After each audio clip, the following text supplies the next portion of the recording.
Coheed and Cambria are known not only for creatively fusing various genres, but also for weaving a rich, complex science fiction story through the tapestry of their music in the process. And the story behind the band is even more interesting. Here is the untold truth of Coheed and Cambria.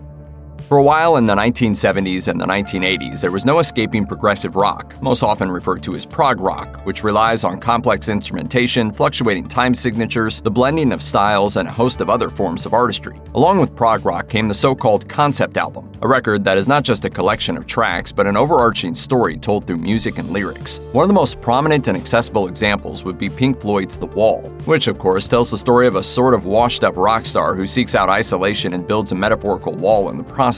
Coheed and Cambria are most definitely a modern prog rock band, expertly utilizing almost every tenet of the subgenre to build their musical world. Furthermore, throughout their tenure in the music industry, they've taken the concept album approach to an even higher level. With the exception of one album, all the rest of their releases are pieces of the same epic story.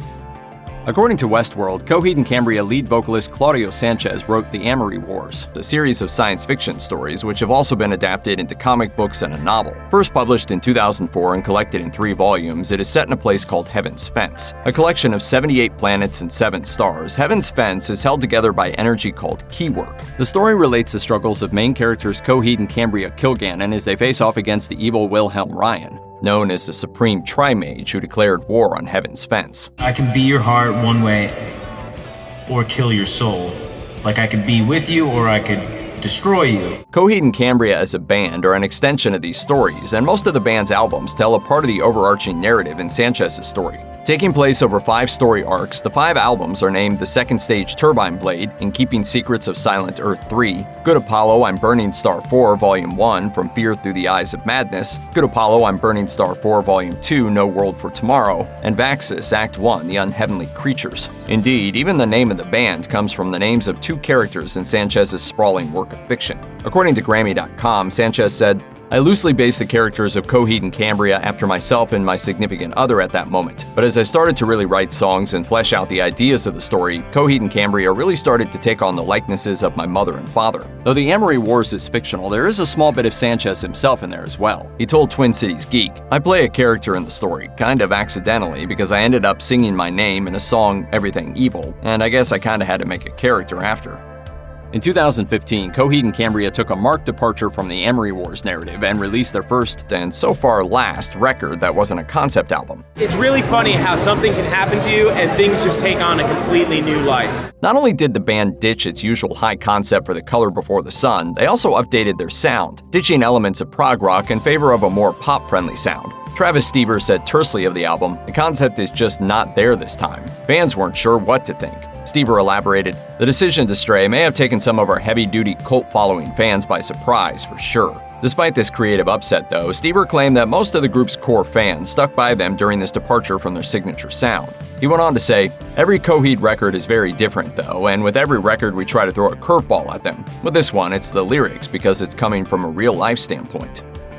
By and large, rock and roll is associated more with face-melting guitar solos and backstage groupies and less with cosplay, geekdom, and Q&A panels. This doesn't really apply to Coheed and Cambria, however. Since the group is effectively the musical extension of a science fiction story, it's not surprising that members of the band sometimes turn up at comic book conventions. What's more, since Claudio Sanchez's wife, Chandra Eckert, is herself a writer of comic books, it's not unlikely that one or the other or both of them may man a booth at a comic book convention. As Chandra told Comicverse in 2017, sometimes fans approach her and or her husband wanting answers about characters and stories. She said of their interactions, we've had enough interaction with fans over the years that we kind of know what they're looking for regarding things that were unanswered or characters that didn't get enough time.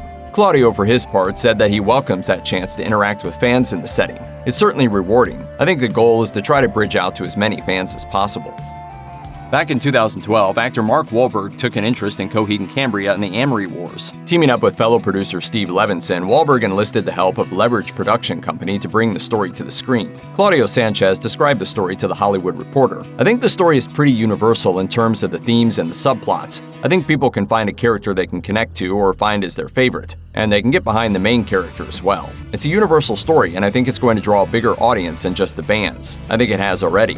Unfortunately, though, production stalled over the ensuing years. Wahlberg gave a brief update in a video for GQ on the project in 2017, stating that he has, quote, no news on the status yet and has remained quiet about it ever since. However, according to CBR, fans of the band and the story have taken matters into their own hands, starting a petition on change.org to have Netflix produce either a movie or a long-form series based on the story, a petition that has gathered more than 25,000 signatures. The Amory Wars comic book isn't Claudio Sanchez's only other project. In October 2006, Sanchez released a solo album called My Brother's Blood Machine. It was a concept album released using the moniker The Prize Fighter Inferno and takes place before the events in the Amory Wars saga. After releasing 2 follow-up EPs, Beaver Records and Half Measures, Sanchez took an 8-year break between chapters of the Prize Fighter Inferno arc, releasing the Stray Bullets EP in 2020 and a full album called The City Introvert in 2021. Meanwhile, guitarist Travis Stever has also had a number of projects cooking on the back burners while playing in Coheed and Cambria. In 2005, Stever formed a side band called Fire Deuce. An 80s-style metal band, Fire Deuce features Stever on lead vocals as well as the guitar work he's known for in Coheed and Cambria. Releasing their debut EP Children of the Deuce in May 2005, the band would release a follow-up EP in 2007 titled Deep Down and Dirty. After a decade-long break, Fire Deuce got back together in 2020, much like many other artists during the pandemic, and recorded a new EP called Lords of Diesel. And that's not all. In 2006, Stever formed the band that would come to be known as Davenport Cabinet, formerly known as the English Panther. The name is purportedly based on the Davenport brothers, a pair of 19th-century magicians best known for the illusions they claim to be supernatural in nature. A departure from the hard-rocking sound of Coheed and Cambria and Fire Deuce, Davenport Cabinet offers up an eclectic mix of indie rock. After releasing their debut album, The English Panther, in 2006, they released 5 additional records through 2016, the last being an EP called Selfish Angels. Following the mixed reaction to their non-concept album, Coheed and Cambria returned to their roots with a Never Ender tour, a nationwide concert tour in which the group would play all of their concept albums beginning to end at each concert. As Next Mosh reported, the band was able to pull off 4 concerts before the COVID-19 pandemic put the kibosh on the tour and, well, just about everything else. However, in 2021, the band came up with a way of delivering the tour to fans in a rather unusual way. According to the official band website, in the hope that both international travel and travel on cruise ships will be a thing again come October 2021, the band is planning to take over the Norwegian Cruise Line's vessel Norwegian Gem and temporarily rebrand it SS Neverender for a one-off Coheed and Cambria-themed cruise to the Bahamas. The band said, "We'll be one among the ship for this fantastic 4-day voyage featuring never-before and never-again performances, playing surprising songs from the early years and deep cuts, as well as interactive The Amory Wars experiences, Coheed motif and cosplay, games and activities with band members, live Q&A sessions, and multiple performances from our curated lineup." Check out one of our newest videos right here. Plus, even more grunge videos about your favorite stuff are coming soon. Subscribe to our YouTube channel and hit the bell so you don't miss a single one.